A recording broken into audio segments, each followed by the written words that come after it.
Teman-teman semua, perkenalkan nama lengkap saya Maria Petriana Pranaseran. Kalian bisa panggil saya Petri.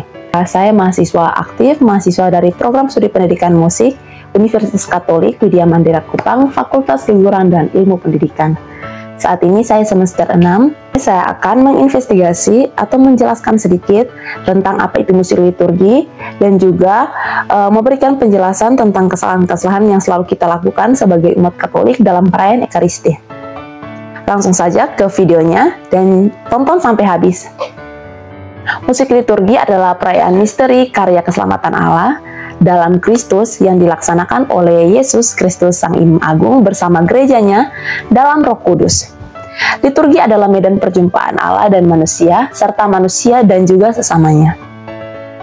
Sifat liturgi yang pertama, perayaan imam bersama Kristus dan seluruh gereja atau kebersamaan. Yang kedua, bersifat resmi, yang berarti ada ketentuan-ketentuan yang baku. Yang ketiga, aktual dan kontekstual. Dan yang keempat, memuliakan Tuhan sebagai sarana pengudusan umat manusia. Makna musik liturgi dan nyanyian dalam liturgi. Yang pertama, musik dan nyanyian merupakan bagian liturgi itu sendiri yang penting dan integral atau liturgis. Musik dan nyanyian liturgi termasuk liturgi itu sendiri. Dan yang boleh menjadi musik dan nyanyian liturgi adalah musik dan nyanyian yang dapat membantu orang berjumpa dengan Tuhan dan sesamanya. Yang kedua, musik dan nyanyian memperjelas misteri Kristus atau kristologis, yang artinya isi syair nyanyian memperdalam misteri iman akan Yesus Kristus yang sedang dirayakan. Melodi nyanyian membantu umat untuk merenungkan dan mengkontemplasikan misteri iman yang dirayakan. Musik dan nyanyian itu ditentukan dan dipilih atas dasar kesesuaiannya dengan jiwa dan misteri iman akan Yesus Kristus dan dirayakan dalam liturgi. Yang ketiga, musik dan nyanyian mengungkapkan peran serta umat secara aktif atau eklesiologis. Yang artinya, musik dan nyanyian yang sesuai dengan tema liturgi dan dengan tempatnya akan membantu umat dalam memasuki misteri iman yang dirayakan dan memungkinkan umat untuk lebih baik dalam menangkap sabda Tuhan dan karunia sakramen yang dirayakan. Musik dan nyanyian dapat ikut membantu kebersamaan antara kesatuan umat yang sedang beribadat. Musik dan nyanyian membangun dan membentuk persaudaraan. Serta musik dan nyanyian liturgi adalah yang mampu mempersatukan umat beriman dan membantu dalam berpartisipasi secara sadar dan aktif dalam perayaan liturgi. Kalian juga harus tahu ya tata perayaan liturgi, musik dan nyanyian dalam liturgi atau perayaan Ekaristi. Dalam perayaan Ekaristi ada 4 ritus. Yang pertama, ritus pembuka. Dalam ritus pembuka ada nyanyian pembukaan yang membuka perayaan Ekaristi dan membina kesatuan umat yang berhimpun.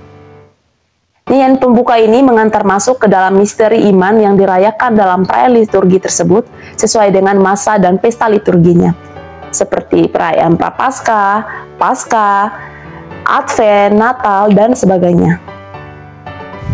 Yang kedua, doa tobat dan Tuhan kasihanilah kami. Tuhan kasihanilah kami adalah seruan kepada Tuhan untuk menyatakan penghormatan kepada Tuhan Yesus Kristus dan memohon belas kasihan-Nya.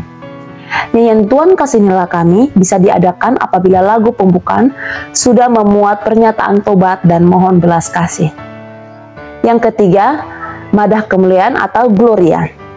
Madah kemuliaan adalah nyanyian kidung pujian yang dilambungkan oleh dorongan Roh Kudus kepada Bapa dan Putra.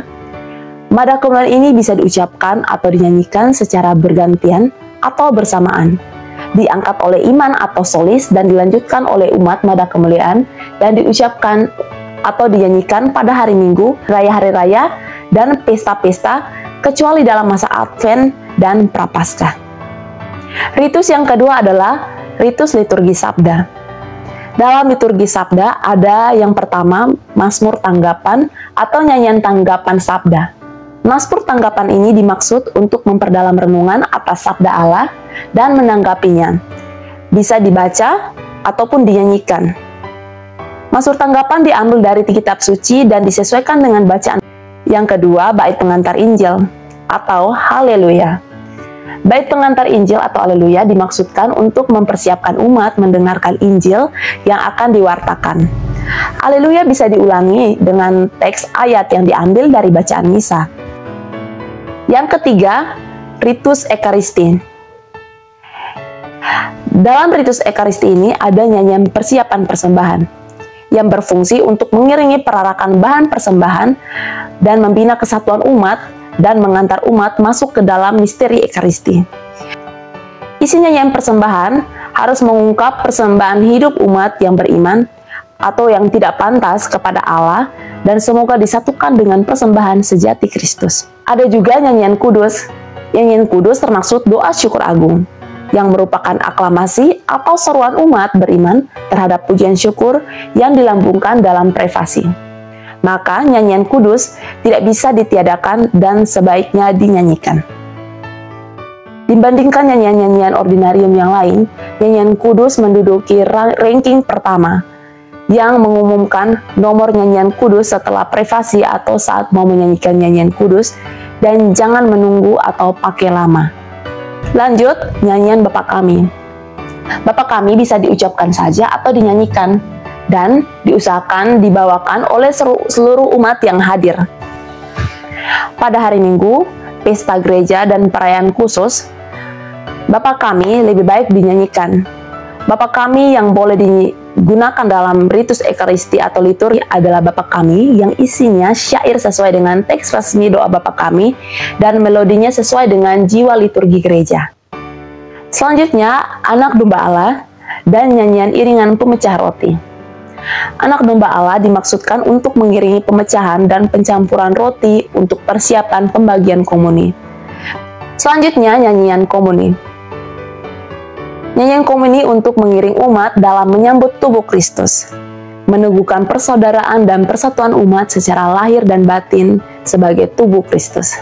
Nyanyian komuni juga membina suasana berdoa bagi umat yang sedang berjumpa dengan Tuhan secara sakramental dalam komuni. Isi nyanyian hendaknya berhubungan dengan tema Ekaristi, tubuh dan darah Kristus, kesatuan dengan Tuhan dan sesama. Ada juga nyanyian nada pujian yang mengungkapkan puji syukur seluruh umat beriman atas karunia Ekaristi suci dan atas seluruh perayaan Ekaristi yang telah dirayakan.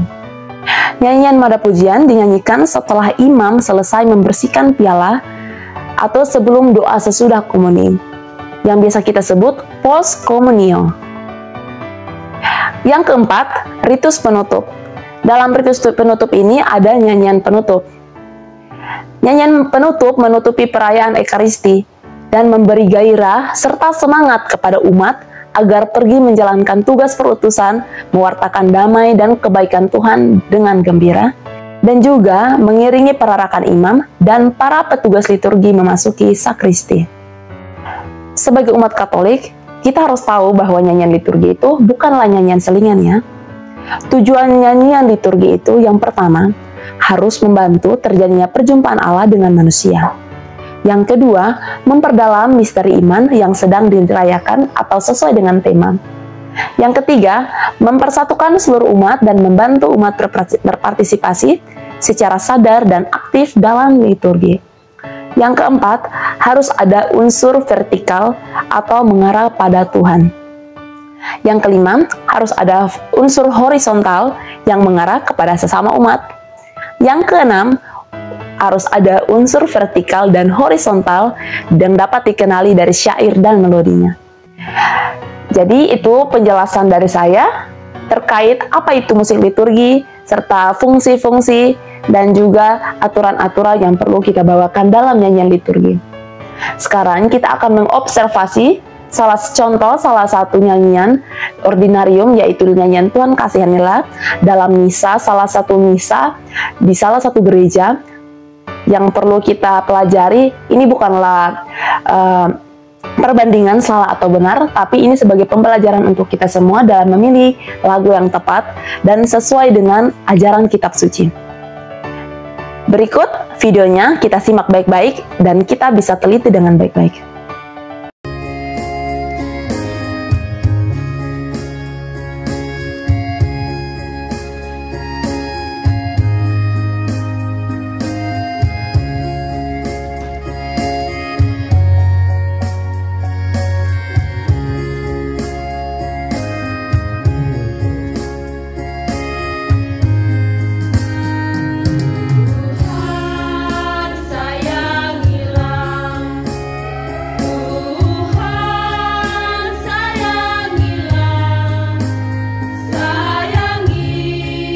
Dalam video ini mereka menyanyikan lagu Tuhan Kasihanilah dengan diiringi musik yang menggunakan style yang seharusnya tidak diperbolehkan saat menyanyikan lagu dalam misa liturgi gereja Katolik. Digunakan MIDI atau style kecuali berkaitan dengan misa kulturisasi atau budaya. Oke teman-teman, kalian sudah melihat video lagu Tuhan Kasihanilah yang dibawakan oleh beberapa umat dari salah satu gereja Katolik yang ada di Indonesia. Nah, dalam nyanyian yang mereka bawakan, mereka tidak mengikuti aturan atau kata-kata yang telah dianjurkan oleh aturan gereja Katolik. Yang seharusnya kita bawakan dalam lagu Ordinarium Tuhan Kasihanilah adalah seperti ini. Tuhan kasihanilah kami, Tuhan kasihanilah kami, Kristus kasihanilah kami, Kristus kasihanilah kami, dan Tuhan kasihanilah kami. Jadi kata-kata itu yang harus kita bawakan dalam liturgi Ordinarium Tuhan Kasihanilah kami. Jika berbeda dari aransemen yang dibawakan, berbeda dari lagu yang diharuskan oleh gereja Katolik dalam lagu Tuhan Kasihanilah, maka itu adalah penyimpangan, atau bisa dibilang kita perlu lagi mempelajari nyanyian liturgi yang baik agar bisa dibawakan dan menjadi pendalaman iman yang baik untuk umat gereja Katolik.